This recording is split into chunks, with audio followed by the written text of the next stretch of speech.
प्रिय विद्यार्थी साथियों, आइए हम देखते हैं राष्ट्रीय शिक्षा नीति 2020 के अंतर्गत विद्यार्थियों के लिए विश्वविद्यालय द्वारा जारी की जाने वाली ग्रेड शीट में किस बात का क्या अर्थ होता है। जी हाँ साथियों, अब मार्कशीट नहीं आती बल्कि ग्रेड शीट आती है और अब आपको मार्क्स नहीं मिलते बल्कि ग्रेड मिलते हैं। आप जो अपने मोबाइल की स्क्रीन पर देख पा रहे हैं, ये DAVV इंदौर की जून जुलाई 2023 में हुई परीक्षा के फर्स्ट ईयर की रिजल्ट की ग्रेड शीट है। विद्यार्थी का नाम है तुषार गोले। सबसे पहले ग्रेड शीट में सामान्य विवरण लिखा हुआ है, नाम, नामांकन नंबर, कोर्स BA। आप यदि BSc के हैं तो BSc लिखा होगा, ईयर फर्स्ट और रोल नंबर लिखा हुआ है। साथ में कॉलेज का नाम, गवर्नमेंट कॉलेज पड़वानी। इसके पश्चात आगे अपन बढ़ते हैं तो एक टेबल दिखाई देती है जिसके पहले कॉलम में पेपर टाइटल, दूसरे कॉलम में टोटल क्रेडिट और तीसरे कॉलम में ऑब्टेन्ड ग्रेड यानी जो ग्रेड आपको प्राप्त हुई वो ऑब्टेन यानी प्राप्त। अब उसमें हम नीचे पंक्ति में चलें, रो में चलें तो लिखा हुआ है MJ1 M129 idea of Bharat T। इसका मतलब क्या होता है? MJ का मतलब होता है मेजर और 1 का मतलब होता है फर्स्ट, मेजर का फर्स्ट पेपर। चूँकि विद्यार्थी इतिहास का विद्यार्थी है यानी इतिहास विषय मेजर विषय है, इसलिए मेजर का जो फर्स्ट पेपर है आइडिया ऑफ भारत है।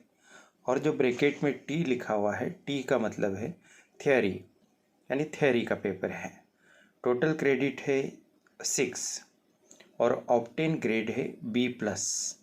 B+ का मतलब क्या हुआ? B+ का मतलब ये हुआ कि परीक्षार्थी को अपने द्वारा दी गई परीक्षा में, लिखित परीक्षा में और CCE में मिलाकर जो नंबर आए हैं उसके आधार पर ये ग्रेड तय हुई है। 60 to 69 मार्क्स विद्यार्थी के द्वारा अर्जित किए गए होंगे, तब जाकर उन्हें B+ ग्रेड मिली है और इस स्थिति को गुड की श्रेणी में रखा गया है, यानी अच्छा ये प्रदर्शन माना जाएगा। उसके बाद MJ2 M129 यानी कोड है। ये मेजर का दूसरा paper history of ancient India है, फ्रॉम अर्ली टू 1205 AD। ये भी थ्योरी है। इसमें भी टोटल क्रेडिट 6 है और B+ ग्रेड मिली है, यानी दोनों पेपर में परीक्षार्थी ने अच्छा प्रदर्शन करते हुए B+ अर्जित किया है। इसके बाद आप देख रहे हैं M1 ऐसा लिखा हुआ दिखाई दे रहा है, बल्कि उसे ठीक से पढ़ें तो वो M1 होकर ब्रैकेट के बाहर की बात करें तो वो MI है। MI का मतलब होता है माइनर। मेजर के पश्चात विद्यार्थी को माइनर एक पेपर लेना होता है। इस परीक्षार्थी का माइनर पेपर हिंदी है तो कार्यालयीन हिंदी एवं भाषा कंप्यूटिंग और थियोरी का पेपर है। यह भी 6 क्रेडिट का पेपर होता है। इसमें B ग्रेड विद्यार्थी को मिली है। B ग्रेड कब आती है? जब विद्यार्थी के 100 में से 50 से 59 के बीच में अंक आते हैं। ध्यान दीजिए, ये अंक 100 में से हैं और आपके 100 अंक 2 भागों में बटे हुए हैं। 30 अंक CCE के हैं और 70 अंक यूनिवर्सिटी की परीक्षा के हैं। इन दोनों में मिलाकर जब विद्यार्थी को 50 से लगाकर 59 तक यानी 50 to 59 मार्क्स आते हैं तो B ग्रेड मिलती है और इसको अबव एवरेज कहा जाता है, औसत की तुलना में थोड़ा सा ठीक। बहुत अच्छी स्थिति नहीं मानी जाएगी और मेहनत करने की आवश्यकता आपको रहेगी आगामी वर्षों में।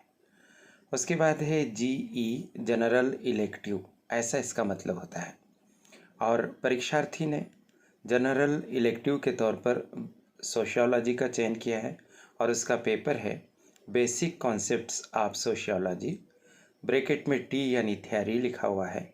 यह भी 6 टोटल क्रेडिट का मार्क है और पेपर है और इसमें C ग्रेड प्राप्त हुई है।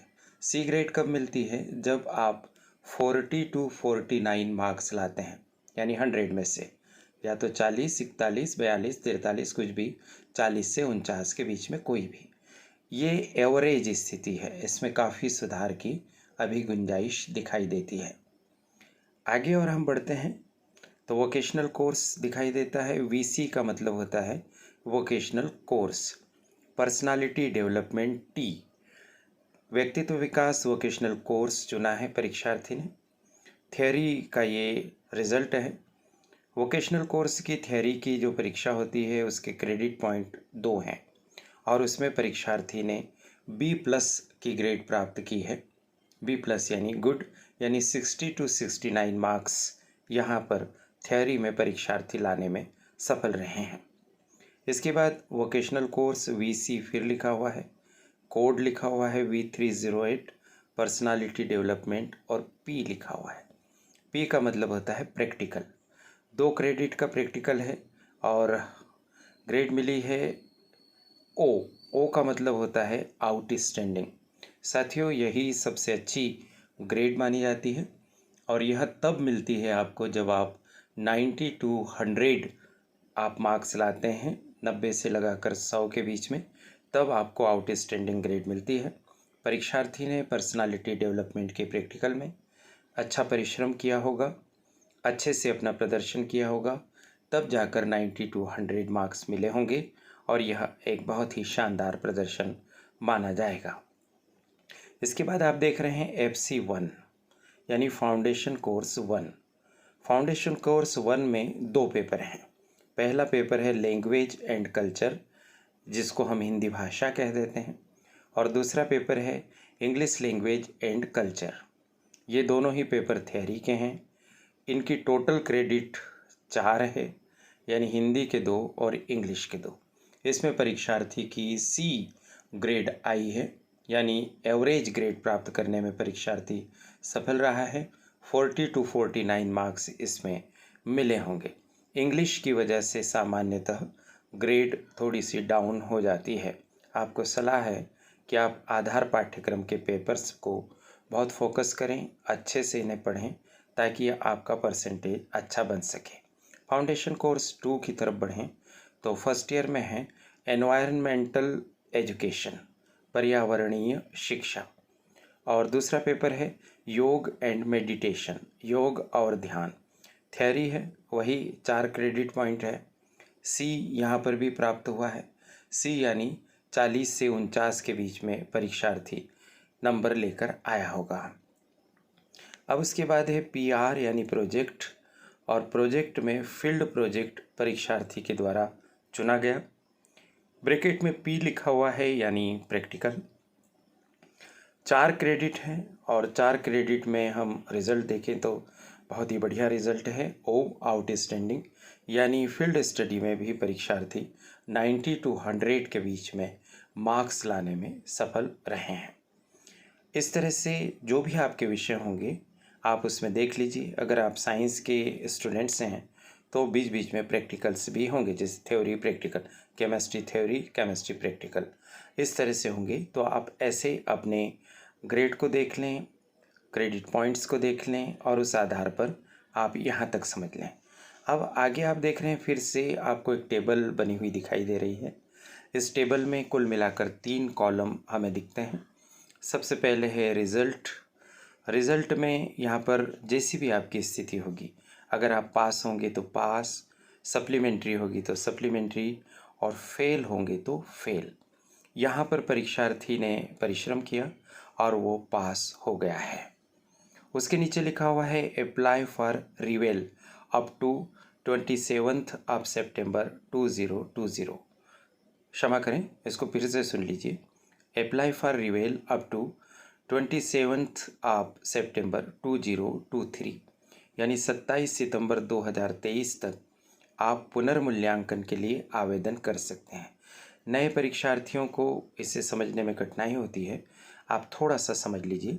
यदि आपको किसी पेपर में अपनी ग्रेड से असंतोष है, आपको लगता है कि आपके 90 नंबर आना चाहिए और आपको C ग्रेड आ गई, आपको लगता है कि O ग्रेड आ सकती थी, आउटस्टैंडिंग ग्रेड आ सकती थी, तो अभी आपके पास एक अवसर है। यदि आप फेल हो गए किसी पेपर में या और कोई कारण दिखाई दे रहा है कि आपको लगता है कि आपकी उत्तर पुस्तिका ठीक से नहीं जची है, तो आप एक बार फिर से उसे जंचवा सकते हैं। इसके लिए क्या करना होगा, इसके लिए आप MP ऑनलाइन सेंटर पर जाइए और वहाँ से ऑनलाइन आवेदन कर दीजिए, निर्धारित फीस भर दीजिए और उसके बाद आपकी रिवैल्यूएशन की प्रोसेस प्रारंभ हो जाएगी। कैसे होता है, इसके बारे में क्या क्या करना होता है, हम आगे एक अलग वीडियो बनाकर बताएंगे। और हाँ, करियर एडवाइस चैनल को अब तक यदि आपने सब्सक्राइब नहीं किया तो कृपया सब्सक्राइब कर दीजिए। चलिए इस टेबल के हम दूसरे कॉलम में चलते हैं। तो AGPA यहाँ पर लिखा हुआ आपको दिखाई देता है। इसका मतलब होता है एनुअल ग्रेड पॉइंट एवरेज 6.60। या जितनी भी ये ग्रेड हमने देखी है, इसको जब पॉइंट्स में बदला गया उसका भी एक फार्मूला है। उसके आधार पर टोटल जो रिज़ल्ट रहा है परीक्षार्थी का वो रहा है 6.60। इसको परसेंटेज में भी बदला जा सकता है। उसकी जानकारी के लिए अगले वीडियो की प्रतीक्षा कीजिए। यदि आप चाहते हैं कि ऐसा वीडियो बने तो कमेंट बॉक्स में लिखिए। Total obtained credit, total credit 40/40 का मतलब है कि परीक्षार्थी ने इन पूरे 40 क्रेडिट के सारे प्रश्न पत्र, लिखित, प्रैक्टिकल आदि सभी में वह अपेयर हुआ है और उसने पूरी 40 क्रेडिट की परीक्षा दी है और 40 क्रेडिट की परीक्षा में उसे मार्क्स मिले हैं। उसके बाद डेटा सोर्स देवी अहिल्या विश्वविद्यालय इंदौर, डिस्क्लेमर आदि ये सब लिखा है, घोषणा लिखा है कि भाई ये हमने सावधानीपूर्वक बनाया है। कुछ मार्कशीट में ये हो सकता है कि यहाँ पर ऑब्टेंड ग्रेड की बजाय W लिखा हुआ हो सकता है। तो W का मतलब होता है साथियों विदहेल्ड। विदहेल्ड का मतलब होता है रोका गया। आपका उस विषय का, उस प्रश्न पत्र का रिजल्ट किसी कारण से रोका गया है, इसलिए W लिखा गया है। इसका एक मुख्य कारण ये होता है कि जब कोई परीक्षार्थी परीक्षा में अनुचित साधनों का प्रयोग करता है, यानी कि नकल करता है, तो उसका रिज़ल्ट उस पेपर का रुक जाता है, इसलिए उसमें विदहेल्ड लिखा जाता है। यदि आपकी मार्कशीट में भी ऐसा ही है और आपने नकल की है तो फिर आपका रिज़ल्ट रोका गया है। लेकिन आपने नकल नहीं की है, कोई कारण ही नहीं है, तो भी विदहेल्ड लिखा गया है, तो इस समस्या का समाधान करने की एक प्रक्रिया होती है। क्या आप जानना चाहते हैं तो नेक्स्ट वीडियो की प्रतीक्षा कीजिए। आजकल में ही आपको उसका वीडियो भी प्राप्त होगा। इसी तरह से किसी परीक्षार्थी के किसी पेपर के सामने ऑब्टेंड ग्रेड में AB लिखा हो सकता है, AB एक साथ। AB का मतलब होता है अब्सेंट। जब आप किसी लिखित परीक्षा में या प्रैक्टिकल में अब्सेंट रहते हैं तो वहाँ पर आपको AB दिया जाता है। मान लीजिए आप अब्सेंट थे, तब तो कोई बात ही नहीं है, आपको सप्लीमेंट्री आ जाएगी उस पेपर में। लेकिन आपने परीक्षा दी या प्रैक्टिकल दिया, उसके बाद भी आप अब्सेंट बता दिए गए हैं, इस समस्या का समाधान हो जाएगा और आपकी मार्कशीट या ग्रेड शीट जिसको हम कहते हैं, आपका रिज़ल्ट सुधर जाएगा। क्या प्रोसेस है, अलग से वीडियो हम आपको शीघ्र ही उपलब्ध कराएंगे। इस तरह से ये एक वीडियो था, एक प्रयास था। आपके द्वारा मांग निरंतर की जा रही थी कि हमें समझ में नहीं आ रहा है ग्रेड शीट, तो हमने आपको समझाने का प्रयास किया और यह अवसर मुझे दिया है करियर एडवाइस चैनल की संचालिका प्रीति गुलवानिया जी ने। उनके प्रति आभार, आप सभी को शुभकामनाएं। साथ ही आपसे अनुरोध, चैनल को सब्सक्राइब कर दीजिए। किसी विषय पर वीडियो चाहते हैं तो कमेंट बॉक्स में लिखिए, हम आपके विषय पर वीडियो ज़रूर ही बनाने का प्रयास करेंगे। बहुत बहुत धन्यवाद, शुभकामनाएं, नमस्कार।